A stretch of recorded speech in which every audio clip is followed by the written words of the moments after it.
original multimedia series highlighting some of the stories around North Jersey sports that we don't always get to. I am Corey Doviak, and I have a good guest list with some interesting stories tonight. Now, sometimes in this line of work, you just can't make it out to a game.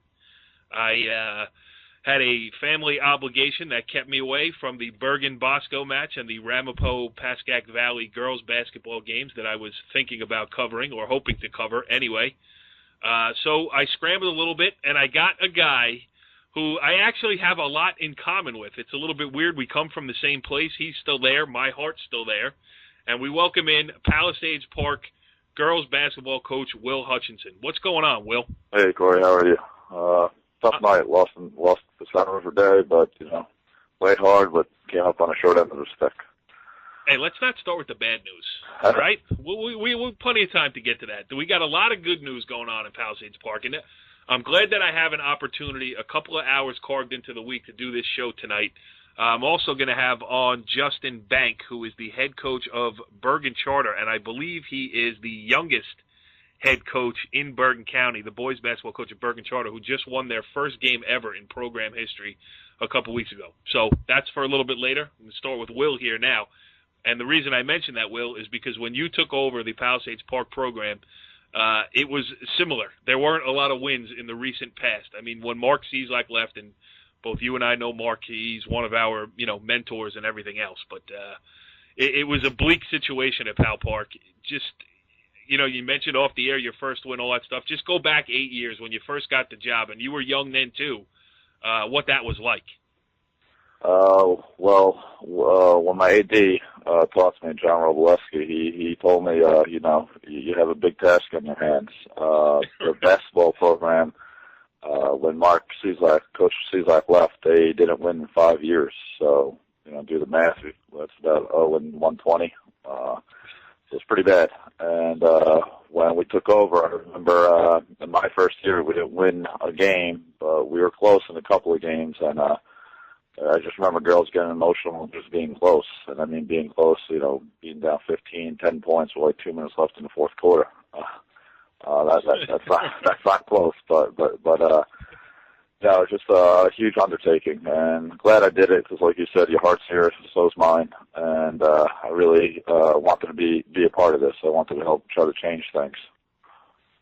And you have. I mean, we'll get back into some of the other stuff, too. But, Bill Spooner, who's another guy that you and I know very well, a couple of years ago, he said to me, he's like, you really should pay attention to Will. He's doing a great job.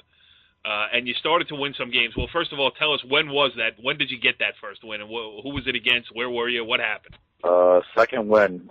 First one, was my second year. And we played Dwight Englewood. I actually respect the coach there a lot, Coach Rich Miller. And we couldn't miss that night. We beat them by about 20, 25 points, which is very surprising to me because Dwight Englewood, Sarah Breshna, 1,000-point score. It was a good quality team. It was a good victory for us. And I remember just looking up at the clock in the fourth quarter. I was like, oh, we have a chance. And the clock couldn't run out fast enough. And I just wanted it more for the girls. And my coach always, when I played, always told me you don't want to show up the other team. And towards the end, I took a timeout. The game was going to be over. But I just called timeout to tell the girls, like, you're going to win. They had tears in their eyes. That's why I'll never forget this. And I said, listen, when you win, don't go crazy on the court. Save that for the locker room. You don't ever want to show up the team on the floor. And, thanks to my coach, that's how I knew how to do something like that. I was 25 years old at the time. And it was just a great experience for the girls, seeing how it all came together. I saw the ball, and they gave me the ball and all that stuff with the score on it and things of that nature. And it was just really good to see that, a hurdle is when we overcame a hurdle. And then we set ourselves up for the rest of the year, winning 4 more games that year. So we won a total of 5. And just start to feel things change, the mentality change. We're still trying to climb it a little consistently inconsistent, as I like to say. But you had an idea that things were starting to change, and the girls started to believe. It's such a great story because, a lot doing what I do here, I get caught up in the big games, the big teams. Not as much. I try to get around and see as many of, I still love Group 1 basketball. But, when Jambo time comes around, that's what consumes my attention. We're talking, last night we did a show and we're talking about who's the number one team in Bergen County. But you forget that sometimes you lose sight of the fact that there are other kids out there working just as hard. Listen, maybe they're not as talented. Maybe they're not as experienced. Maybe they're not a lot of things as these big schools that we're talking about here. But, basketball is not a religion in Palisades Park, at least in the girls' basketball program for a long time. And fast forward to now, you guys 9-3 through your first 12 games. You accepted a bid to the Bergen County Tournament, which I give you credit for because you knew what you were in for there. You were going to be the 32 seed, and you did have to go and play IHA. Now, when we talked about it on the girls' basketball show earlier this week, some of the guys who were on there were mentioning the blowout scores of the first round and how, maybe there should be a 24-team tournament, give some first-round buys. And then when I communicated with you, you were the one who went and took the beating at IHA, and you had a different feel. So talk about that. Talk about accepting the bid, talking about the opportunity to get on a bus and go to Washington Township and play one of the state's best teams, taking a beating. What do you feel about it? Well, again, I was actually wishy-washy in the beginning because of what other coaches, obviously said the team's getting beat pretty bad in the first round. And, you got to honor, first, it's a prestigious tournament to be a part of. And quite honestly, I didn't think we were going to get there when we set goals in the beginning of the season. And you don't want to sell yourself short, but, you also want to set realistic goals. And all of a sudden, things started to fall in place for us. And, when I saw the schedule in terms of our record and where you needed to be, and someone told me, my assistant coach, Lee Musto, said, we're getting close to this. And I was like, don't even talk about it. I was quite nervous about it, to be honest with you. I consulted a couple of different coaches, my AD, my former coach, and, regardless of the outcome, the final important people that I went to were my seniors. And, you have 7, 8 girls looking at you and saying they want to do it before you even finish the sentence. You realize that they didn't really care about the outcome. And so we went to IHA, before shoot around. My girls were having a great time, and I see the great athletes that IHA have walk through the door. I got a couple of girls that are about my height, 6'2", 6'3", and right. They're just keep looking up and up and up. And regardless of the score, Coach Silver over IHA, class act kind of guy, what he did with classy, us. Very classy guy, no doubt. After the game, he talked to my team, said some very encouraging things about how hard they work and things of that nature. And, it's an experience, it's a memory, it's in a moment that my team's always going to remember. This group of girls, these groups of girls, I will always remember. And, I just, how can I say no to 14 girls that want to do it? I'd be crazy to say no to them. Yeah, and I think it was important, too, for just to reestablish yourself back on the, county-wide scene. Like, when you look back at the record book, and if anybody ever looks up the bracket for the 2015 Bergen County girls basketball tournament, Palisades Park will be in it. So I thought that was important. What would you feel about now next year? You know what I mean? Now, having done this, maybe, hey, let's go pick up an independent where we can compete. Or would you, sign on for it again? Who knows? Maybe next year you'll be 21-3 and pounding somebody or whatever it is. I think you're giving me heart palpitations over here. So even thinking about that. That may not happen. Yeah. It's tough to. Unfortunately, as a coach, you do have to think that. And the only reason I say unfortunately about next year is because you're going to lose the girls that you're coaching now in terms of the seniors. Yep. And I always try to say, it's interesting. Every time a senior becomes a senior, they think this has to be their special year because they're seniors. And it's like, girls, right. This is your first and last time together, all you girls. This is your team, whether you're a freshman team or a sophomore. It's the only time you're going to play with each other these 25, 26 games. If we ever get into that situation, into that spot, I would, again, ask my girls. I really think that for 32 minutes, we're going to play hard whoever we play. I hope we play smart as well as hard. But, so excuse me. So I just, I would accept it. It's a prestigious thing to be a part of. Well, I think your views on it are very I think should be heard, because we were discussing just that very thing, whether they, there's a bunch of issues that we don't need to get into here when we're talking some Pal Park basketball. So how did this all come about? Listen, you and I have an interesting history, because we started NorthJerseySports.com in 2000. We started it covering the little schools and, places that we were comfortable going. I was certainly comfortable going to Pal Park games. So I think I interviewed you in 2000. Is that correct? Yes, you did. We were in a chance to go to the counties for the first time in a while under Rob Karsich. And we did that. I think that's when you covered us. And then right before we went to the state tournament against Glenrock, you also covered us. It's important to me, and I think that's why I have some success with where I'm at, is because I was taught by someone that taught me the idea of the winning mindset, the winning culture. Now, don't get me wrong, we're not like the IHAs and stuff like that. I'm not saying we are or I am. Yes. But, you coach at a little Group 1 school, and you have to bring that mindset to the girls, to your team, because if you don't, then how do you expect them to have it? And that's what I was taught in high school. And that's about the time when you started coming around to see us. And we were winning. We were doing some really good things. Fortunately, we went up to Rampo and lost to Chris Sims. But it was a fun time for us. It was definitely a fun time in 2000 playing basketball. Stinking NFL athletes getting in the way all the time. Yeah.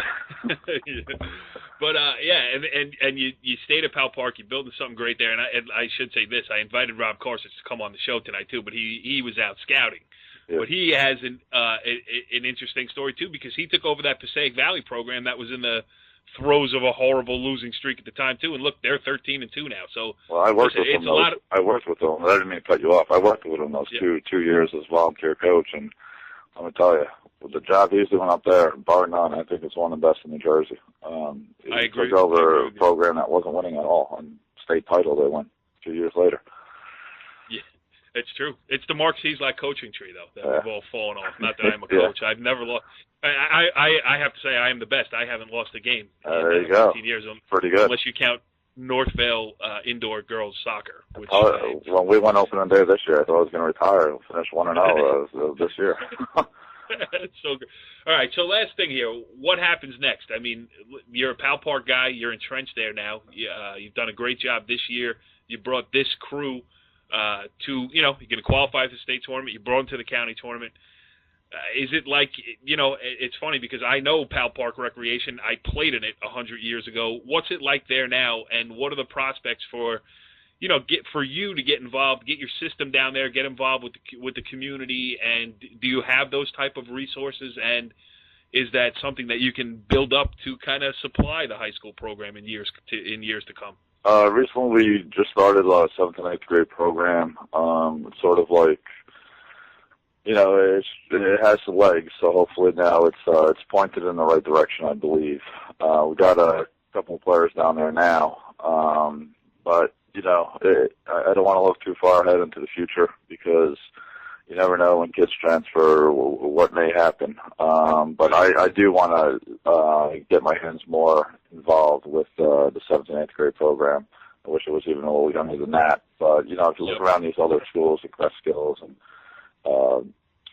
Emerson and places like that in our little league, they do have great feeder systems, and that's what you need to be consistent and to be competitive. And so I know that's where it really starts.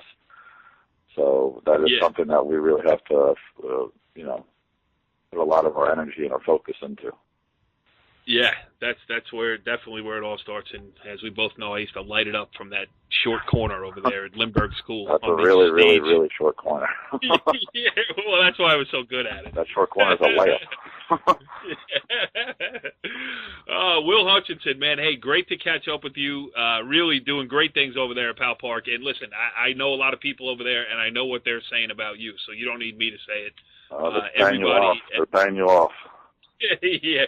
Well, yeah. Robo did give me 2 free slices of pizza after I covered the boys' game last week, so that is kind of true.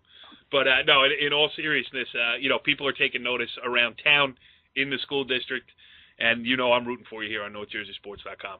Thank you, Corey. Continued success with what you're doing, and thank you for having your heart in Pal Park. Well, that was interesting with Will Hutchinson there, the Pal Park girls coach, and it kind of leads right into our next guest here, because he is in a similar spot that Hutchinson found himself in all those years ago when he took over the Pal Park program.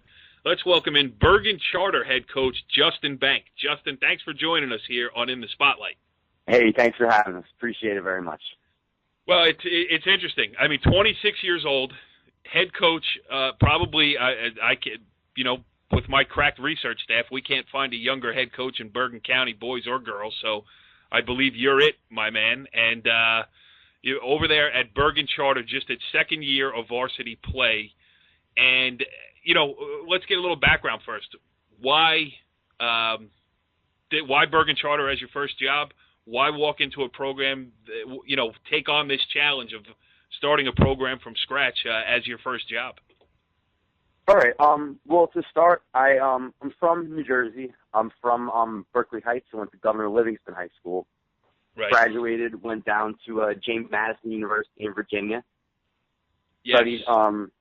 Studied education and English, got my master's, and then when I came back, was looking for a job, and I actually had a friend of a friend get me an interview at Bergen Charter. Met some really nice people, really liked the opportunity that I had, and it's funny too because on one of my first days, the athletic director, when I walked in, introduced himself, and I don't know if you know Naz Mehdi, but he introduced himself, and he was like, "Hey, do you do any sports?" And I was like, "Yeah, you know, I'd love to coach basketball." And, you know, it's just crazy. It was just such a perfect opportunity with the school just getting a high school and just having the program started. That is crazy. And you're there at the, you know, I guess, you know, right place, right time. And then the challenge of building from scratch. I mean, you guys didn't even have any old uniforms, no old basketballs laying around. I mean, what was the toughest part of, you know, launching and getting it going? Yeah, you know, I mean, I don't know if we can pick a specific thing, but just getting the mindset together. Usually in an established school, there's a protocol. People know this is what to do. This is what we do on game day. And for this, we're establishing an entirely new tradition of everything. Like you said, literally starting from scratch. Uniforms, balls. I mean, it's crazy. Ball racks. Yeah. And then, so you go through last year. I think the only mistake you made probably in your first year was the assistant coach you chose. I mean, that guy, I don't know. We'll leave it off the air. That's an inside joke on NorthJerseySports.com. Some will get it, most will not. But you know, so all right. So you go through a tough first year, winless in year one on the varsity level. You go through your first few games this year, still no wins. Talk about this show will run on Friday, so it makes it 2 weeks ago to the day. Bergen Charter's first victory over Metz Charter, a team in a like boat. That was one you had to get. You got it. You know, first of all, talk about what it was like, and second of all, talk about what it means to get, you know, win number one. I mean, first of all, what it's like, it's the best feeling. I mean, especially for a lot of the kids. I've had most of them in the program, because this is actually our third year of the program. My first year, we were JV, and we did get a win on the JV level, but just for some of those guys to be coming to practice and working so hard every day, for last year not seeing any results, and even this year we had some close games at the beginning. We played Leonia real tough. We played Hawthorne tough. But, you know, just to finally get over that hump felt so good for the kids. They've been working so hard, and it's nice to see them validated for all their hard work. Yeah, so, and it just had to change the whole mindset around because now, and listen, you played a tough one tonight as we taped this on Thursday night. I mean, another one of my alma maters, you took Leonia to the wire tonight. So I think your kids are starting to get a little sniff. Yeah, and you know what? That taste, it's infectious. Like people even around the program, we've had a lot more people coming to the games this year because we've been playing a lot better. And like the mindset, just everyone, once we get the taste, everyone wants more of it. Yeah. So what is the long term? I mean, it's so hard because it's so new. But is there an overall plan? I mean, have you talked to your athletic director, the people in charge of the school over there? Is there a long-term plan to, you know, here's where we want the athletic program to be, say, 5 years from now? Are you even daring to have those discussions? Not yet. I'm more not a big picture guy, but right now I'm real focused on the season. I mean, our next step would be, obviously, it's really tough. We have varsity JV for boys and girls, and we only have one gym in the facility. So that would be obviously the next thing I'm pushing for that, new hoops, more hoops. You know, just it's tough. We only have 2 hoops in the gym too, so it's really tough to get practice in. So we nickel and dime get it any way we can. That's awesome, though. I mean, it really is. It's the essence of high school basketball. I mean, it's an extracurricular activity at a brand new high school that's, I'm sure, trying out new stuff on the educational level too. So, you know, it's going to be interesting to see where it goes from there. All right, so how about short-term goals? I mean, have you talked to the kids about, you know, let's get 1 more, let's get 2 more, or is it about, hey, let's just get back in the gym and try to get better every day? I talked to a lot of the seniors before the season, told them that we were without a doubt winning the game this year. It wasn't going to go down like last year. But, I mean, we have bigger aspirations, even more than just wins and losses. We want to improve. Yep. Because every day, I mean, especially with the new program like you talked about, we're starting from scratch. So every day it's all about improving, whether it's game, practice, or indifferent. Even if it's a day where we're just watching film, we're trying to improve every day. And those little steps really do make a big difference in those big games. How hard is it to what's the player situation like? I mean, do you know who's coming next year? I mean, can you even have any idea of that? Or is it a matter of, hey, first day of school, sign-ups for boys basketball, and then you get in the gym and see what you got? It's a little of both. I mean, we have guys coming back from this year. But, I mean, last year, our point guard from last year came in one of the first days and told me that he's transferring to St. Joe's. So, you know, you get things like that. But just got to roll with the punches. I mean, we have a pretty big freshman class, actually, which is my JV this year. We have 12 freshmen on the JV. And so moving forward, at least we have that many young guys in the program moving forward. Yeah, so and just trying to get established, you know, getting your feet. I mean, I wonder how many. It's funny because if Greg had not taken the assistant coach's job, I just let the cat out of the bag there. I wouldn't have even known that there was a Bergen Charter in Bergen County. You know what I mean? So, what was the idea? What was the idea behind the school? I mean, what is their educational approach? They're trying to fill a void or a need. What talk about that a little bit. For the school, what we do is we've been integrating a lot of technology into the education. That's a really big thing for us. So we have iPad education in all the classes. I teach 9th grade English there this year, and I teach SAT. So it's nice to have the technology integrated, and it's a good opportunity for a lot of these kids that would be going to a Hackensack or a Garfield for them to have more individualized special education. Right. Yeah, very interesting. Yeah, it's good stuff. I was happy to hear that you got win number 1. I hope win number 2 doesn't take as long, and from the sounds of things, it doesn't sound like it will. And, I think you're doing a good job, man. You know, steering a ship that just got thrown into the water a little bit. So I wish you continued good luck. I wish you success on the court. But, I think you also understand that success is measured differently when you're at this stage of not only program building but school building. Yeah, definitely. I appreciate it a lot. I mean, moving forward, I have a great staff, obviously, you know that. But I have really I work with a lot of great people. We have teachers doing the clock for the game, teachers sticking around cheering. Like, it's really nice for the community. And as for the kids, the kids are great. They come every day. They work hard. They play hard. The kids do everything they can to make this program the best it can be. And so really what it comes down to is their hard work is finally paying off. How about this, Justin? When you get win number 2, you're coming back on the show. I'd love that. Thank you.